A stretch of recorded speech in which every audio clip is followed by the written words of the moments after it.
yes. And you're like, yes, we're seeing a film today. So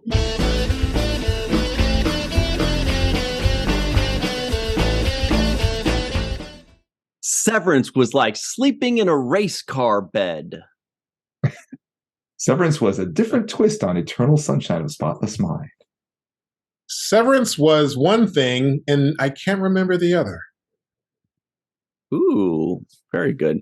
Hello, everybody, and welcome to Fallingtower's Watch the First podcast, a podcast in which we watch the first episode of a series so that you have the choice whether you want to. Right. Some people would add an or not, but that would be redundant. Yeah, I just did it with my hand. I'm long enough. You should know how this goes at the beginning now. All right. So, of course, we are doing today Severance on Apple TV. Severance, the very first episode is Good News About Hell. Of course, Dr. Mohammed Noor is here. Guess what? He's the Vice Provost for Academic Affairs at Duke University. Woo! Always a pleasure to be on Fallingtower's Watch the First of Things. By the way, that title is good as of today. So we're very happy and proud of Mohammed. And the Dean of Arts and Sciences at Duke University, Rico E. Anderson, is here. No, I'm just kidding. He's an actor, Gary Bennett now. Great actor. Maybe I'll play one on TV one day, but currently I'm not. That's true. That'd be pretty cool. And congrats to you, Mohammed. That is just, always well deserved. Thank you very much. I really appreciate it. When you said you might play one on TV, I got flashes of Avery Brooks in American History X, if you've ever seen that. Oh. That's a classic. If You'd you haven't be good seen in it. that kind of role. It's funny when they were looking for my successor as Dean of Arts and Sciences. I actually had a dream at one point in time that Avery Brooks ran for the position. Wow, so it could have been him. Fun dream. You're running up against the Cisco. So my name's Ryan T. Husk, everybody, and I just think about Deep Space Nine a lot. Star Trek Deep Space Nine, that is. So here we go. Let's get into it. It's going to be a fun one. Of course, this is Severance on Apple TV. First episode entitled Good News About Hell. If you'd like us to review a show, in the comments below. By the way, this is Sci-Fi Month, Science Fiction Month, all of February. If you'd like us to review a show, in the comments below, just type WTF and the show, and please also tell us where we can stream it. So if you were to recommend this one, the Jetsons, right, you would say WTF Severance on Apple TV, and we've been like, that's a good idea. That stands for Watch the First, everybody. I think we got it covered. Please give this video a like, give us 5-star ratings on whatever podcasting platform you're listening to or on. I know I ended in a preposition. Sorry. Provost, Vice Provost. And let's have some fun. Where do we go, Mohammed? I think we need to predict what each other thought of the show, so we can say we're in a predicament. That is so cool. I always forget that my favorite game is the first one. So Mohammed and I have known each other for a few years. We know each other pretty well. We're constantly texting back and forth. So that's practically like besties. Rico and I have known each other for 9 months, less than 10 years. So yeah, we're going to have our 10-year anniversary in October of 2023. So we're really like 8 months by the time this airs. It's going to be a good time. So, and Rico and Mohammed, you guys know each other decently well, right? Yeah. We got a couple of years under our belt now. Right. Yeah.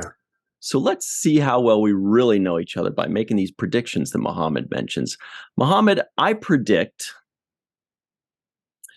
that you are slightly better than medium on this because it felt like it was kind of a slow burn, and you're usually okay with that. You don't mind the slow burn, but this one was not just a slow burn, but there wasn't a lot of information coming at a time. Rico, I think you liked this.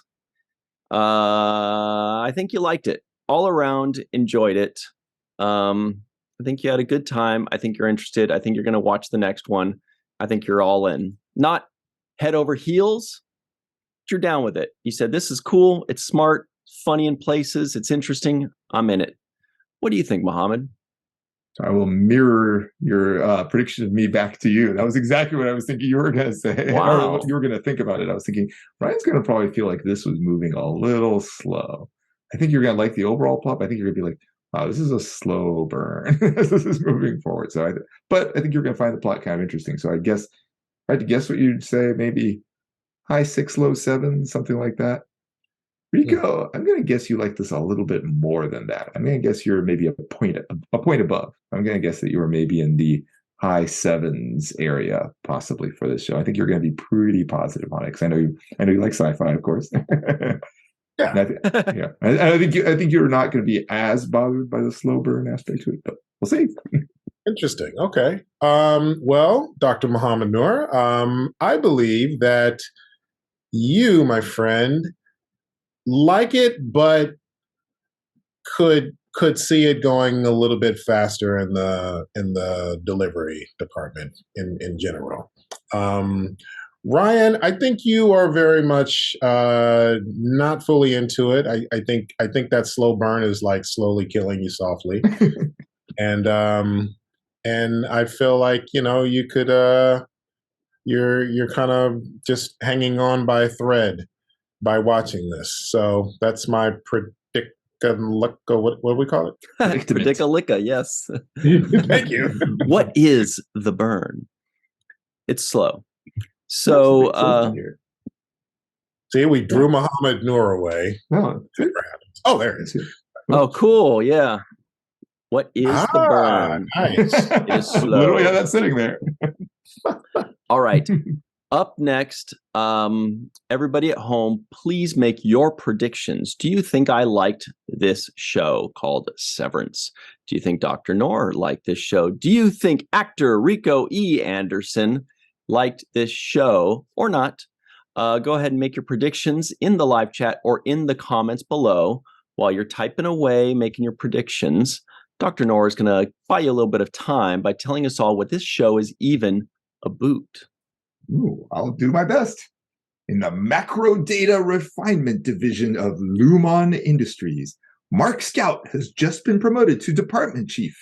For his first task, he asks questions of a woman who has woken up but has no memories of her life outside of the building when inside, nor vice versa. We learned that this spatial segregation of memories is true for all employees in this division after undergoing a voluntary procedure called a severance. Outside of work, Mark runs into his former workplace friend Petey, who has undone the severance and suggests something nefarious may be afoot. Da, da, da. Ooh, good job. Very nice. I actually pictured a foot when you mentioned that something nefarious was afoot. Too. Like a big old hobbit foot. Oh, not a sneaker.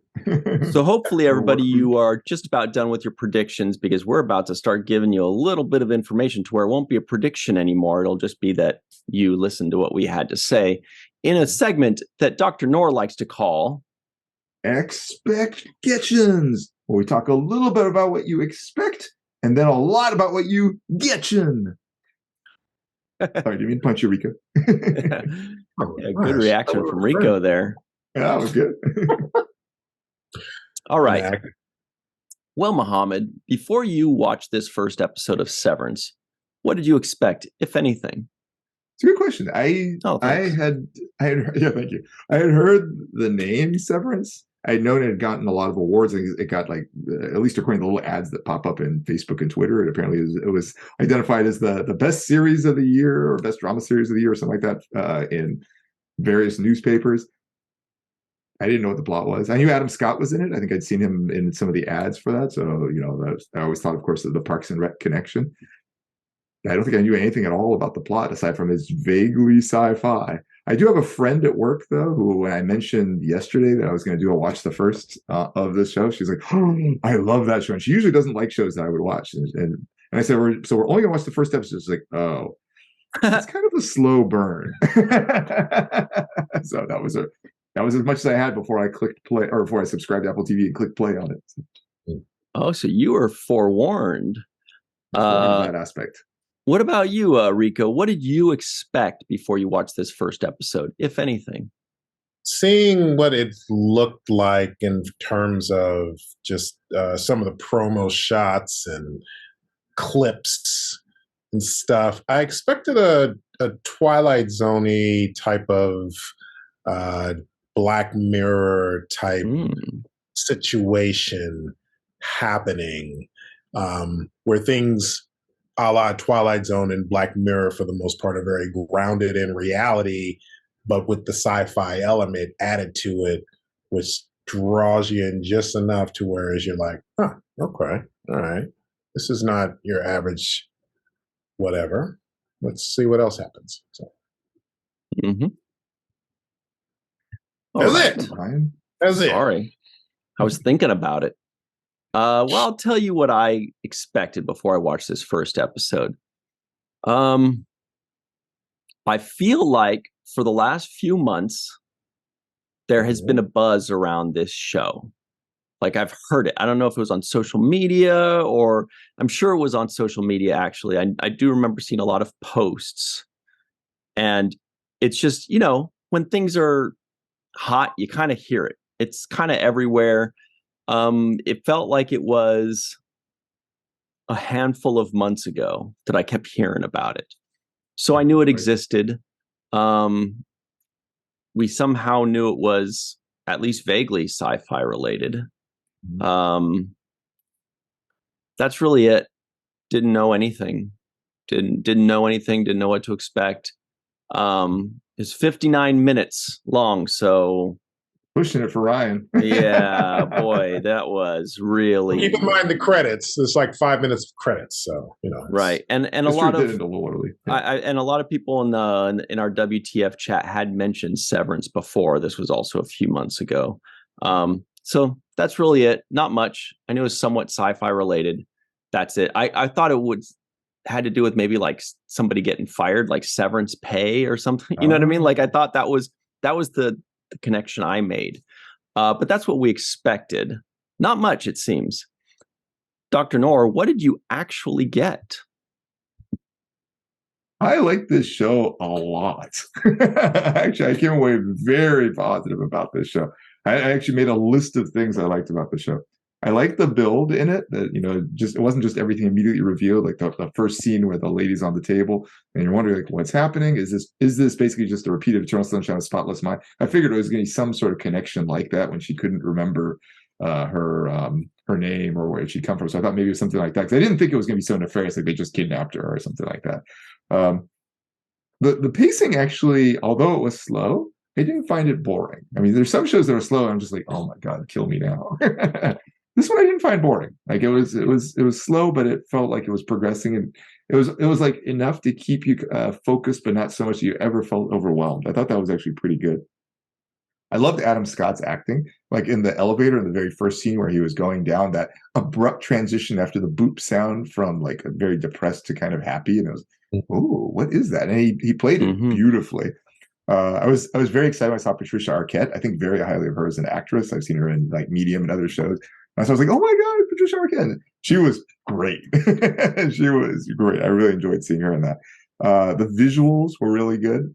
Just like the long walks down those corridors and turns and things, and the big empty space of the office and the outdoor scenes. I mean, I thought the visuals were excellent. I thought various aspects of the script were either funny intentionally or funny not intentionally. Like the line when Ellie said, "Am I livestock?" Because I just bust out laughing. Like, what kind of question is that? Especially Adam Scott's reaction to that, like, you think we, grew you and put all these memories in your head? Yeah, that was pretty funny. And there, of course, there are other. I have a whole bunch of other humorous lines in it. Really, my only diss on it, and it's actually a small diss because it's the first episode. I figure you don't want too much as in the first one. Was that I felt like the twists were kind of predictable. Right. I had fairly good guesses that, like, oh, I'm sure Adam had the same thing done to him, or what's his name of the show? Mark Scout. I figured he had the same thing done to him. The person when they're standing outside is like, oh, that's got to be Petey. The end scene there where they weren't showing us Mrs. Selvig, I was like, oh, that's got to be Patricia Arquette's character. So I mean, I felt like the things are a little predictable, but it's the first episode. That's not the worst. So overall, I came away very positive. I like this a great deal. Sounds like you may have liked it. What about you, Rico? How much did you love this? Were we right about this? No, Muhammad liked it. I didn't see any of that. Totally. I did I just freeze? I think I froze. Hello. You're back. Okay, here. We see me. Muhammad touched on a few things that I agree on in terms of I love the pace of it. I loved the to me it was very much like a Twilight Zone-ish, Black Mirror-ish type situation. And I always appreciate that because huge fan of the Twilight Zone, huge fan of Black Mirror. And it's cool because you don't know exactly what's going on within this very plain set and simpleness of everything. Everything is simple. Even the technology is very simple. And there's not a lot of bells and whistles to draw you in terms of bells and whistles, but also just big computerized whatevers and stuff like that. Very simple stuff, and I really appreciated that. Mm-hmm. I was very impressed by. I'm always impressed when comedians turn the cheek of acting and they're doing stuff more serious. Adam Scott, I think is doing a great job playing this character, and while there may be a little comedy thrown in there, it's a serious piece. Always great to see John Turturro and stuff, and it was just a well put together cast in general. I didn't notice Jonathan Turturro in this episode. Did somebody watch ahead, or did I miss him? No, he's in it. I don't know who that is. He's the guy behind you in the blue shirt. Oh, the guy who played Ivan or Irv. Yeah, that's Turturro. No, that is not him. There's no way. Dude, that's Turturro. No. Turturro's shorter than that. Oh, that's him. He's older. He's got the. You see the curly hair. We'll figure that out. I myself will tell you what I actually got. Please. I was very displeased with this show. It could quite possibly be the most boring show I've ever seen. Just kidding. Oh. I liked it. It was cool. It was good. And almost exactly what Muhammad felt, in that I was actually very happy with the slow pacing. This is slow pacing done right, because I didn't want it to speed up. I wanted every time they're walking through another hall, the whole point to having this slow pacing is because your mind is racing. Yes. Your mind is making questions and then attempting to answer it. So you don't want something else and something else and something. You're processing at the same pace as the person you're following or whatever. When he's walking through the halls, I'm enjoying how long these halls are. I'm like, wait a minute. Are there no doors on these halls? And then they turn to another. I'm like, yeah, there's no doors. And so I'm just entertaining myself while I'm watching this. And it's setting up all these questions by not giving you anything, very, very, very little. So you're thinking and processing and trying to fill in the blanks. And this is slow pacing done right, because your mind is not slow. Your mind is moving and trying to figure it out and guessing and laughing and noticing the walls and the color and is this in the 70s? Why are the colors so drab? And the computers are old. So there's just all these things going along. And so I think that's brilliant. I think that's the perfect way to give you slow pacing, because it would have ruined it if it were any faster. So yeah, overall, I was very happy with the show. And I think you're right. I think that is Jonathan Turturro. Yeah. Now that I'm looking at him, I'm like, yeah, you're right. No, I'm right. Now.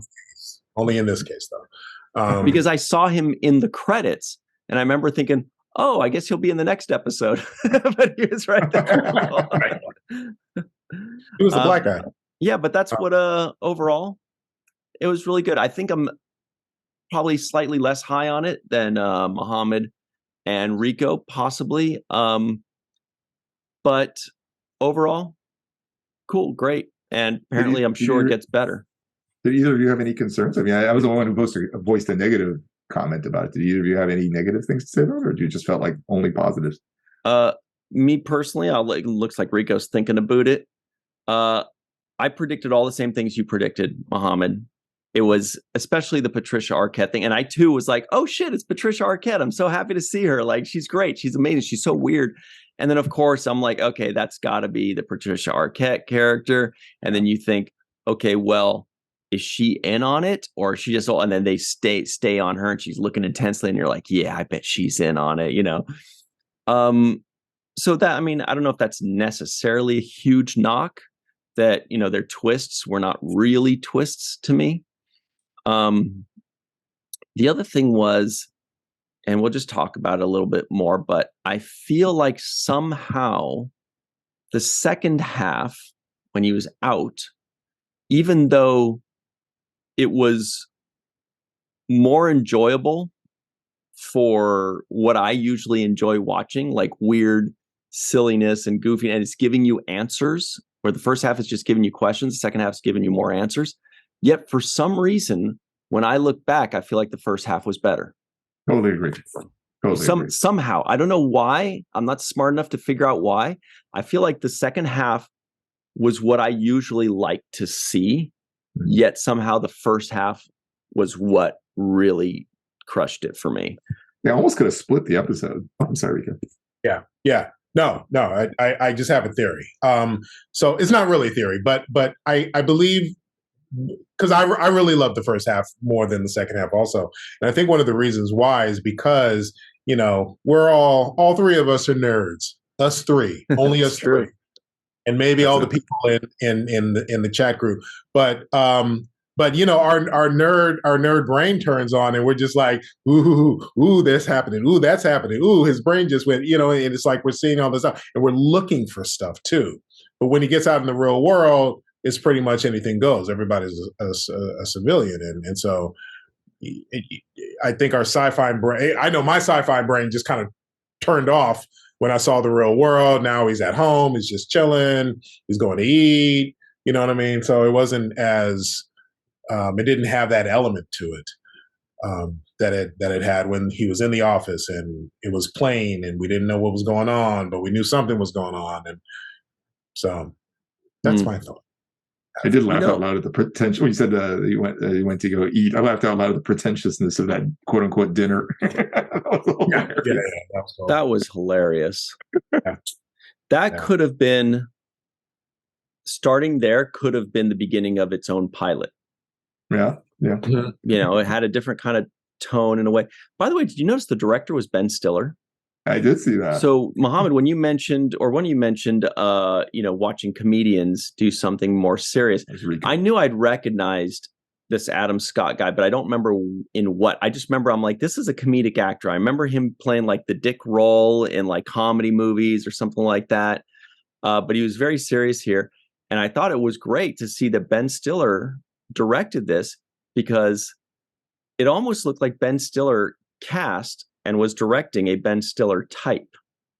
Especially that they're comedic, but like all comedians, especially stand-up comedians will tell you they have like this certain self-loathing to them. So it's a very tortured life comedians live a lot of times. It's very difficult to always try to be funny. And so it's probably pretty easy for them to tap into the seriousness and the dourness and the difficulties of real life, because they're kind of faking it half the time. Like Jamie Foxx, when he played Ray, right?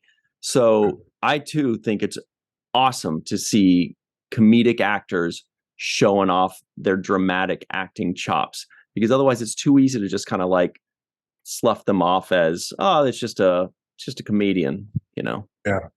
I think one of the best examples of that is like Bryan Cranston, who came from Malcolm in the Middle, and all of a sudden he's playing Heisenberg in he was incredible. One of the best shows ever made, Breaking Bad. I mean, it's like, wow. When the short list came out in terms of who are we going to get to play Walter White, I would have never in a million years thought Bryan Cranston, just based on what he did previously with Malcolm in the Middle. Well-trained actor, of course, and all actors, well, many actors are classically well-trained. Yeah, some, or maybe a couple, but for the most part, we should be able to do both. We should be able to do drama and comedy. But because of how the business is, we have our niches. And if our niche is more of one particular thing, that's what we're seen as, that's what we're viewed as being only we could play that role. And that's, as a general rule, what you usually see a person. So like in Adam Scott, yeah, it's like, wow, okay, here we are. Whereas like John Turturro has played both sides of it. He's played both sides of that coin. So it's refreshing when you see it. For me, it is. Agreed. I also thought that for just like looking at the scene where he's walking through the halls, and I could be totally off base on this, but a lot of times I try to picture the script when I'm watching these things. And I feel like the reason I brought up Ben Stiller, I feel like the directing is what really made this. For example, you're reading the script and he says he walks through long doorless halls.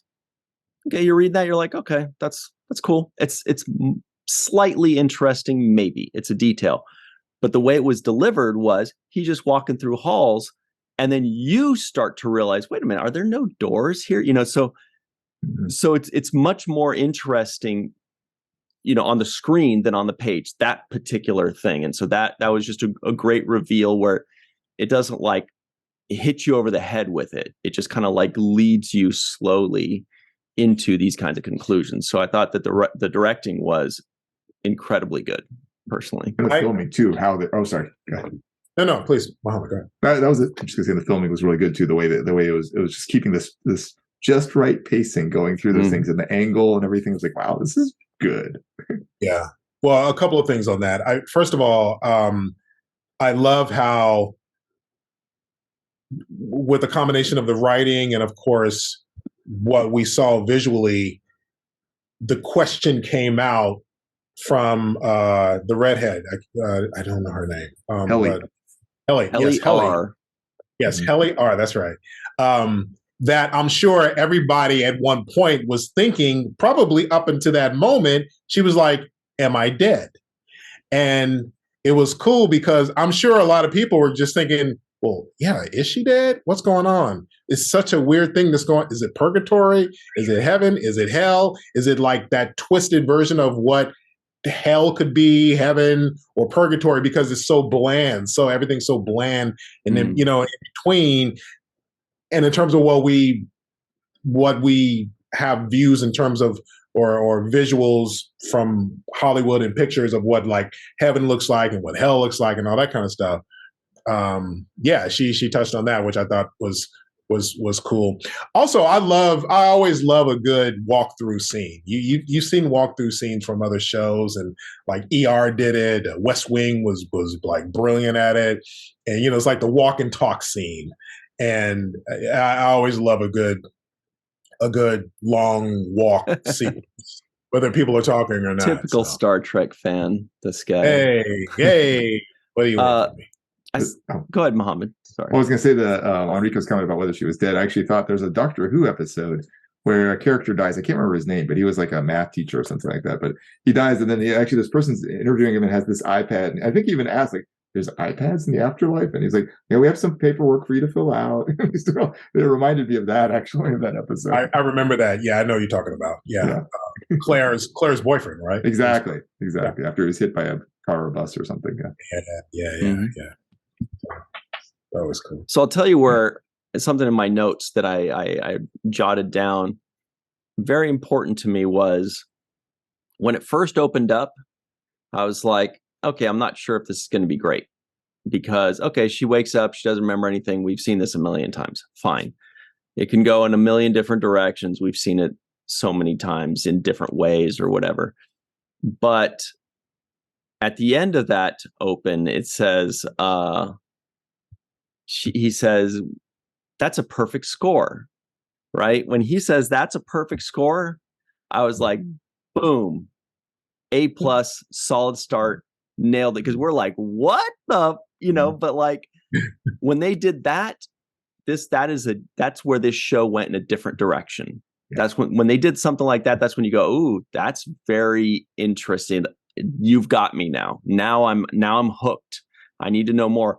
Why is I don't know Delaware, I don't know the perfect score. You start thinking what could lead to that. What I know I did. I come up with all these wacky theories off of 4 minutes of watching the show, but very good from the start. So when they did that, I was like, okay, cool, I'm in. One thing I also please, no, you go first. Go ahead. I keep cutting you off, man. No, please go. Go. All right, I'll do it.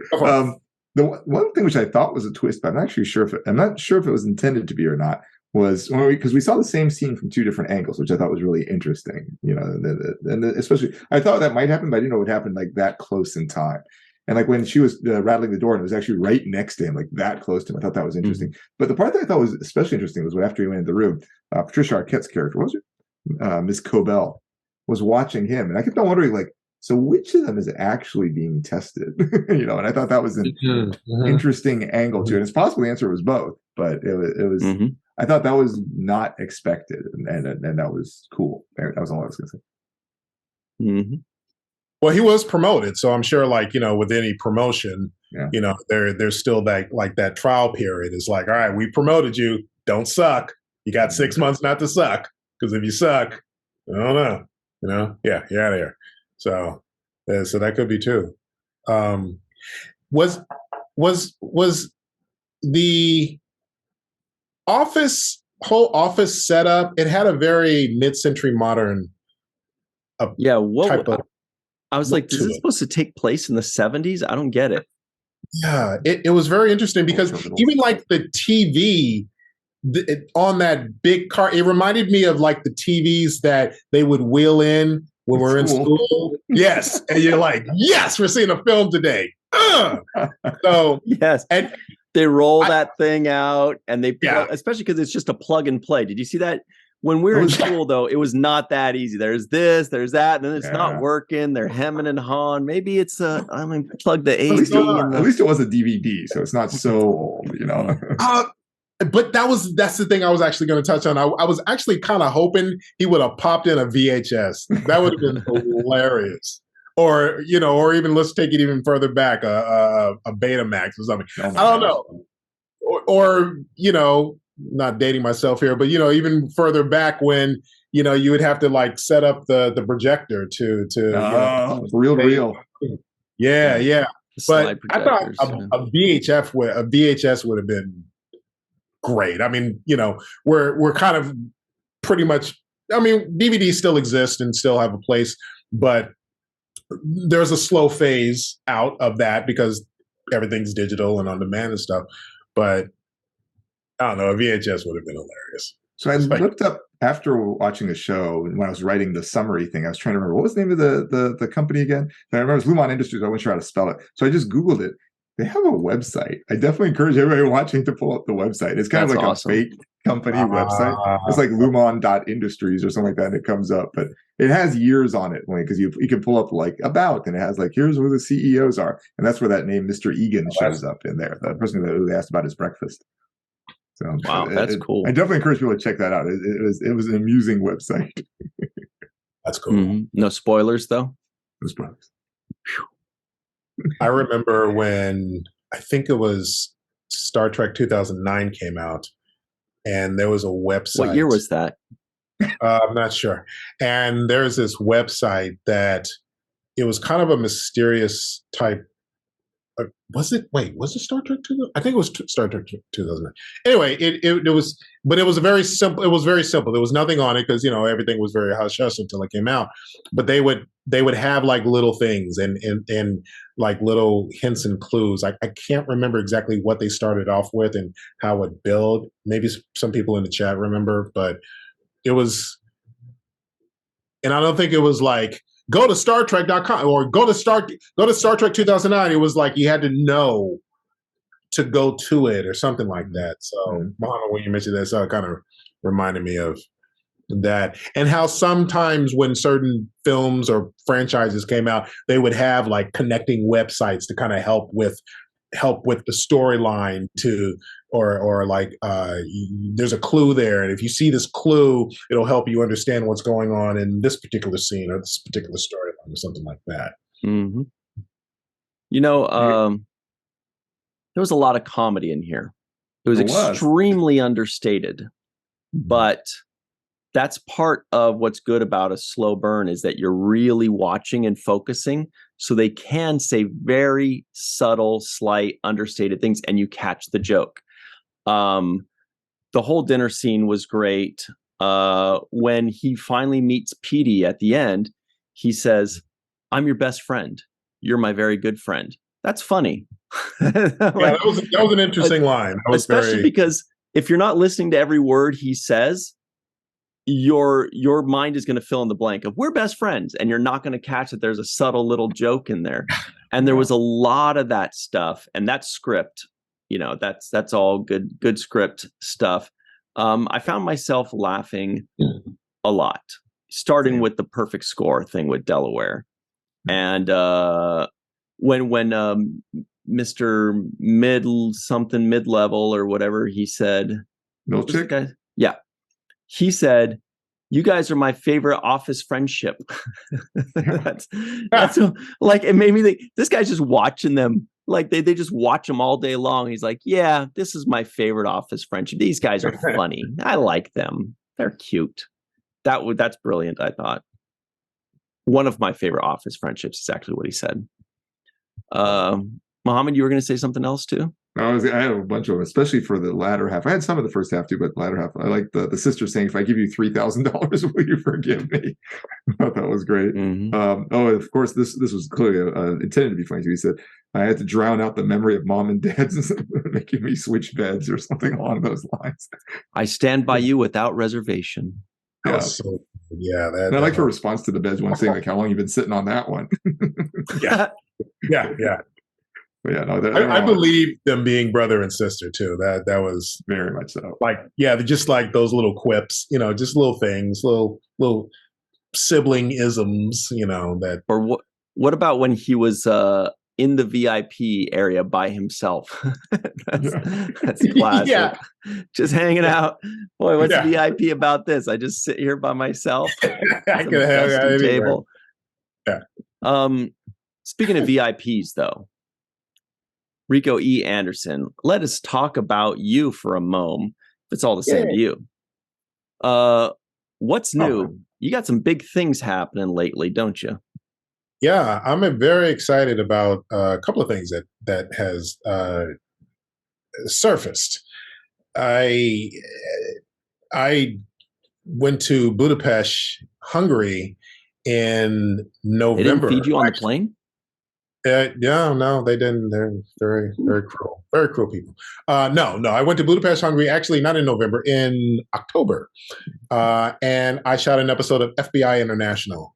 And from when they picked me up at my place in a limo to getting to the plane, getting the business class treatment all the way over to Europe, which I've never been to before that, to just the whole on-set experience in another country, working with some amazing people. I just had the best time, right down to the role, which was a role of a lifetime, a dream role, a wonderful role.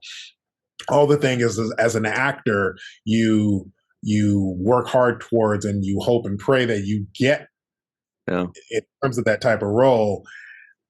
I got it. I booked it, and I got it, and I flew out to shoot it, and it aired already. It aired on January 3rd. It's called Wheelman, the name of the episode, and it's FBI International. There's 3 FBIs, so there's FBI Most Wanted, FBI International. So it's available, since many of us in the chat and here, we all have Paramount Plus. For the obvious reason, it's on Paramount Plus. It's on CBS. And so it's on demand on Paramount Plus. It's also on the CBS app. Now, here's a cool thing. As of a few days ago, I clicked on the CBS.com app and it's free. So if anybody doesn't have Paramount Plus, you can watch it for free on CBS.com. Once again, it's called the episode's called Wheelman, and your boy is the major guest star on it. So I was very blessed to be able to have that and do that. So that's one thing. And second, that's huge. Prague? Yeah. Oh, sorry, Budapest and business class. Come on. I got stuck on business class when you mentioned that. Yeah, you didn't tell me that before. Yeah, man. I never want to fly coach again. I was so spoiled. Well, we never want to fly coach anyway. Right. Well, now I have even more of a reason because of my experience. And it was great. It was so much fun. Just the whole experience. Even though there was a couple of little hiccups in the travel, we got held up in Germany because customs, because somebody in the front. It was fine. Yeah, those wacky Germans. No, but it was great. It was amazing. And also on January 20th. The third season of Truth Be Told, the show that I have been on for the last 2 seasons as Herbie, just premiered. So we are in our third season. Season 1, our major guest star, or our guest star, was Aaron Paul from Breaking Bad. Nice. Season 2, we had Kate Hudson. And season 3, we have Gabrielle Union. And this season is a total different twist from the other 2 seasons. It's a lot deeper. The storyline, it's a lot more close to home. It deals with child trafficking, but what it does is it touches on how it's being brought to the spotlight in terms of how you have how it's being publicized. So if a child goes missing and the child is white, then you have all, red alert, all hands on deck. We must find this child. When the child is black, you don't get as much of that. And that's a harsh reality that unfortunately is very true. And what this episode, or what the season does, is it really touches on the fact that you have these missing children who are being trafficked, and the publicity is not there in terms of let's get these girls home. So it's a very heartfelt season, and it's as of, and also just this morning, as of this recording, we are the #2 most watched show on Apple TV Plus, which is also the home of Severance. Look at that! So, what a pro! Yeah, Does your show come out weekly, or is the whole season drop at once? It's weekly, which I love. Yeah, it's back to the not back to, but it's on a weekly basis. So you got to watch it every Friday. It comes out. It's gonna be 10 episodes, and it's going to be a mind bender. But amazing work from everyone. Octavia Spencer, Oscar Award winner, she stars in it, and Ron Cephas Jones from This Is Us is in it. Tracy Thomas, Neitha Wood, myself as Herbie, Mekhi Phifer, and just a slew of people that you've seen and heard of, and it's such an honor to be a part of this cast and part of this show. One last thing I just want to throw out there. I also do audio description for people who are blind or visually impaired. So basically what that is, for people who don't know, is if you are blind and you have a show on, say Severance or Truth Be Told or Star Trek, you're listening to the words, you're listening to the dialogue. Well, when you're not hearing the dialogue, a lot of times there's action happening. I describe the action that's going on. So, and I'm doing that for 3 shows. I'm doing that for a show on Amazon Prime called The Peripheral. I'm doing for another show on Amazon Prime, which hasn't premiered yet. It's called Swarm. And another one for a show that is on Paramount Plus called East New York, starring Jimmy Smits. So good stuff. A lot going on. Yeah, very good. Very nice. How do people access those recordings? So what you want to do is it's SAP recordings, and basically you just have to go into the settings feature and and just click.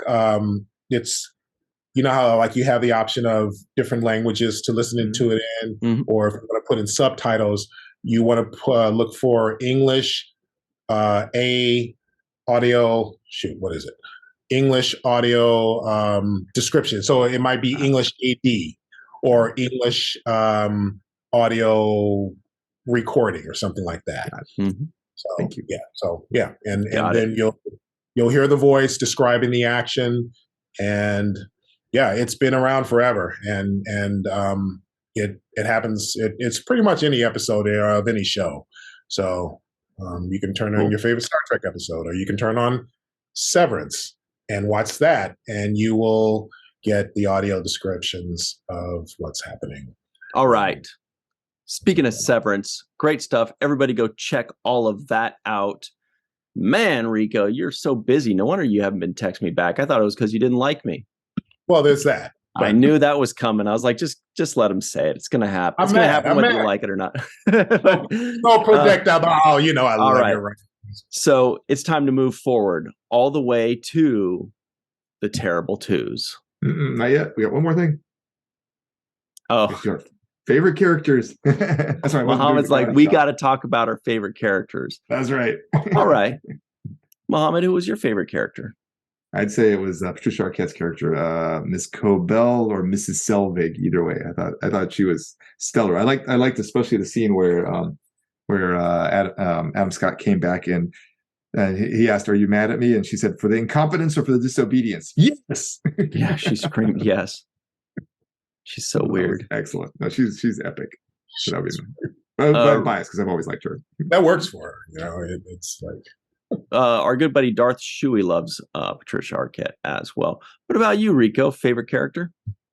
I really enjoyed Adam Scott's, just his performance. The subtlety, the conflict, which was clearly there also, and seeing how he started to wonder things and question things, and just it's like it was a great study, of stillness, of not really stillness, but just subtleness. Sometimes acting is not all wow. It's a lot of it is subtleness and action, and I really enjoyed watching it. So it was I found myself drawn to what was going to happen next, and how is this whole thing going to play out in one episode. So, and what is the build? What is this character like? What is he like when he's not up there, in the office? So, yeah. Well, Brian, my favorite character has got to be. Well, let's just say my character won't be contributing to this meeting vocally. My favorite character was the board. The board. That was a great quote. The board won't be contributing to this meeting vocally. They're literally just listening, or maybe not even. Nobody knows. That's my favorite character so far. Now the karate chop's coming.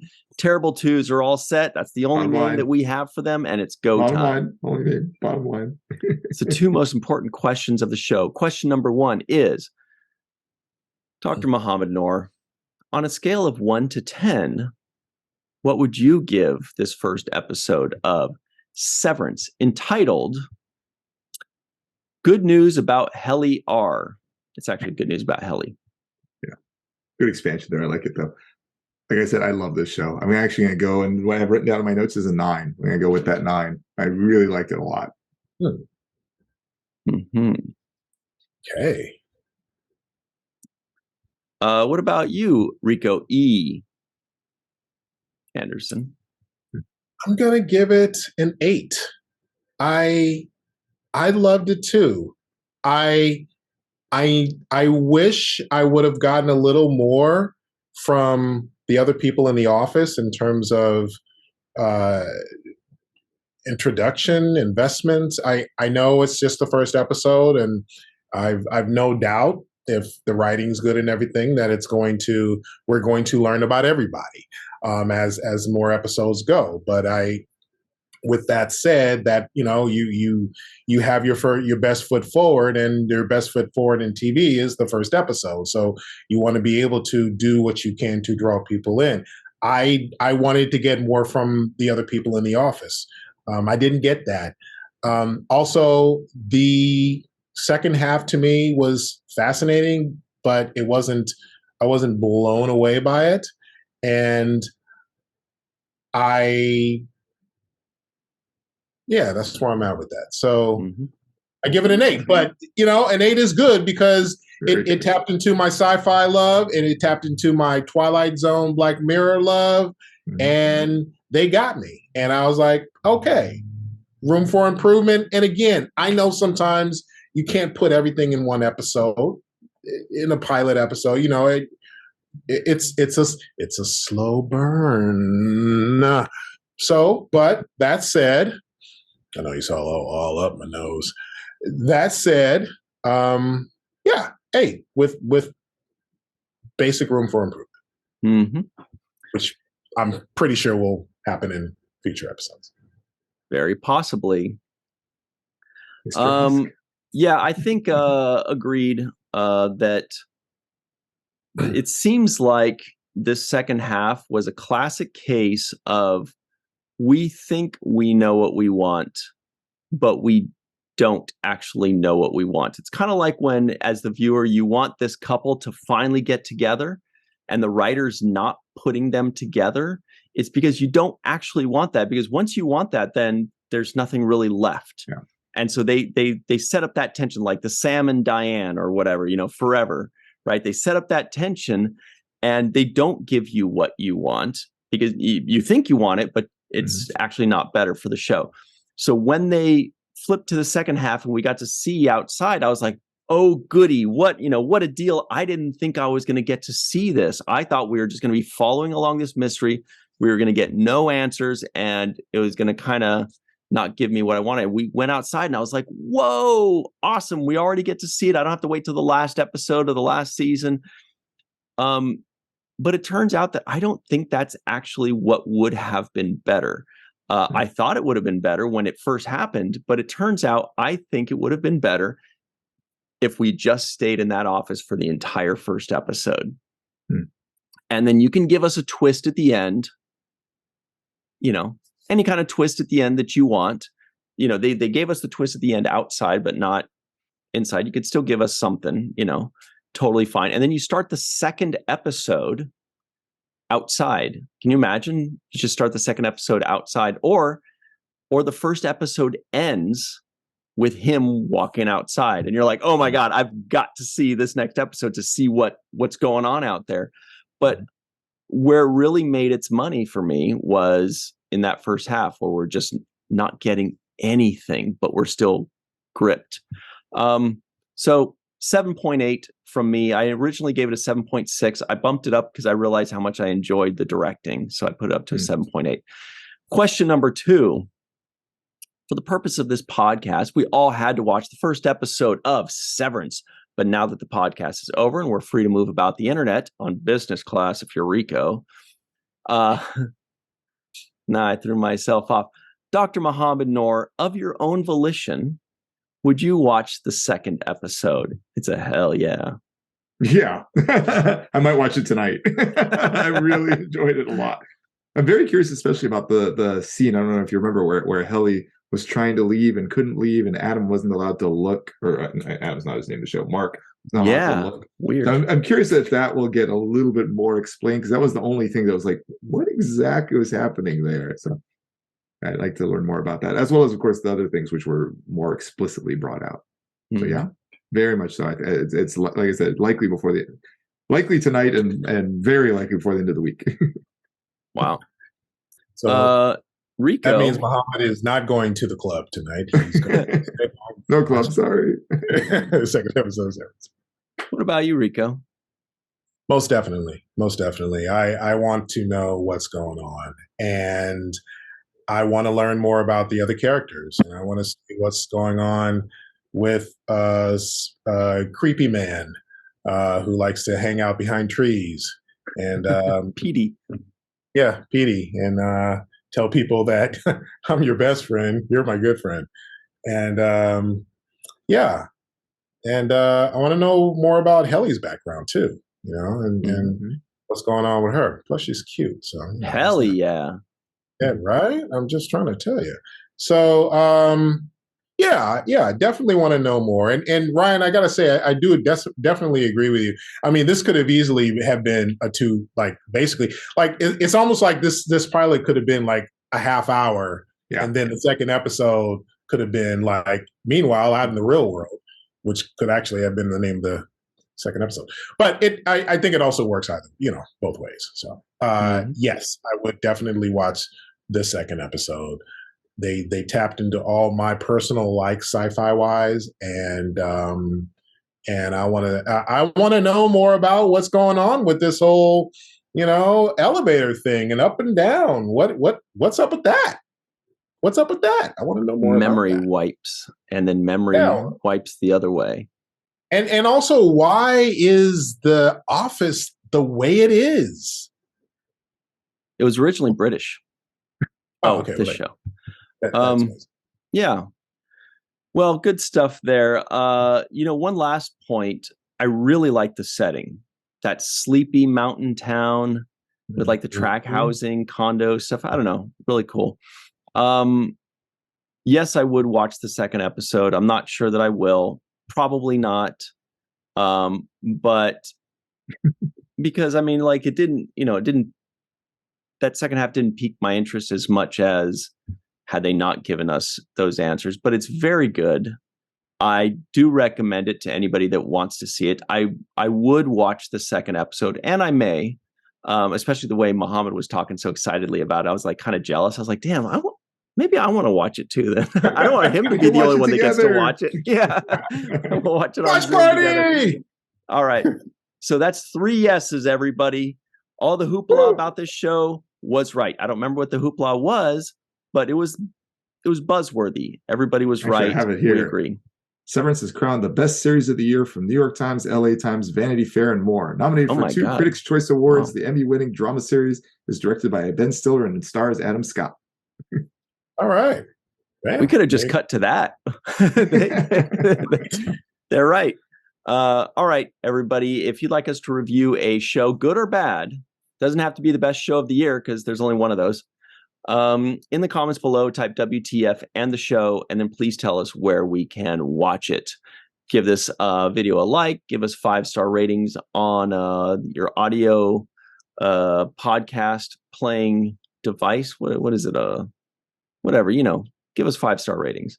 And, hey, be nice to each other. What I'm trying to say is this podcast was forgetful.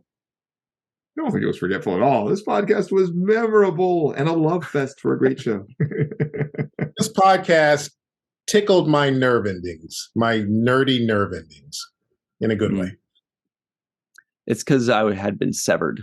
Sorry, Muhammad. Oh, I got it. You go back to the TV, you'll be like, I love this show. That's about it, everybody. We will see you next time. Thanks for playing with us. And remember what Mr. Michael Kenyon Rosenberg always likes to say. Don't forget to be an organ donor, and don't forget to watch the first of things. Freeze frame like you're the board.